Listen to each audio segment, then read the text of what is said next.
Genesis 1. In the beginning, when God created the heavens and the earth was without form or shape, with darkness over the abyss, and a mighty wind sweeping over the waters. Then God said, "Let there be light," and there was light. God saw that the light was good. God then separated the light from the darkness. God called the light day, and the darkness he called night. Evening came, and morning followed, the first day. Then God said, "Let there be a dome in the middle of the waters, to separate one body of water from the other." God made the dome, and it separated the water below the dome from the water above the dome. And so it happened. God called the dome sky. Evening came, and morning followed, the second day. Then God said, "Let the water under the sky be gathered into a single basin, so that the dry land may appear." And so it happened. The water under the sky was gathered into its basin, and the dry land appeared.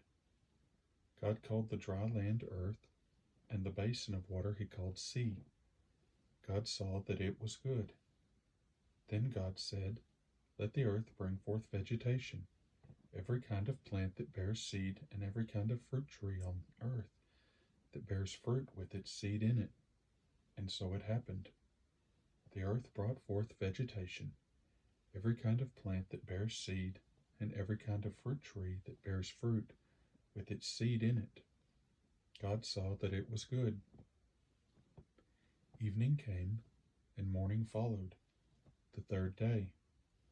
Then God said, "Let there be lights in the dome of the sky to separate day from night.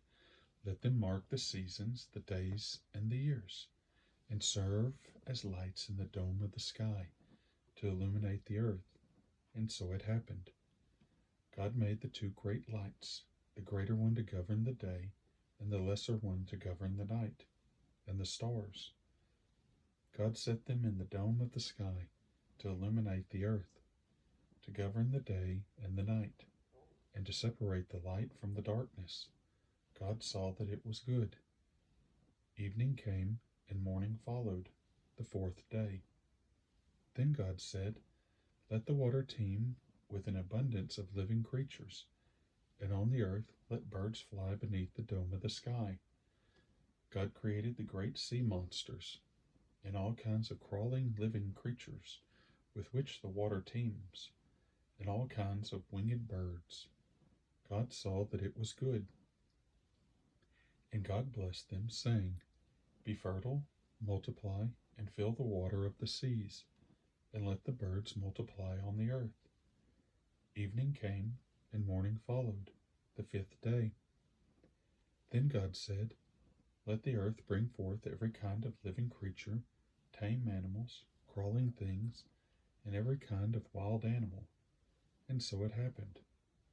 God made every kind of wild animal, every kind of tame animal, and every kind of thing that crawls on the ground. God saw that it was good.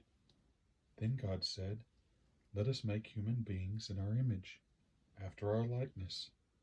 Let them have dominion over the fish of the sea, the birds of the air, the tame animals, all the wild animals, and all the creatures that crawl on the earth."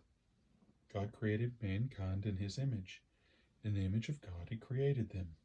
Male and female he created them. God blessed them, and God said to them, "Be fertile and multiply. Fill the earth and subdue it. Have dominion over the fish of the sea, the birds of the air, and all the living things that crawl on the earth." God also said, "See, I give you every seed-bearing plant on all the earth, and every tree that has seed-bearing fruit on it, to be your food. And to all the wild animals, all the birds of the air, and all the living creatures that crawl on the earth, I give all the green plants for food." And so it happened. God looked at everything he had made, and found it very good. Evening came, and morning followed, the sixth day.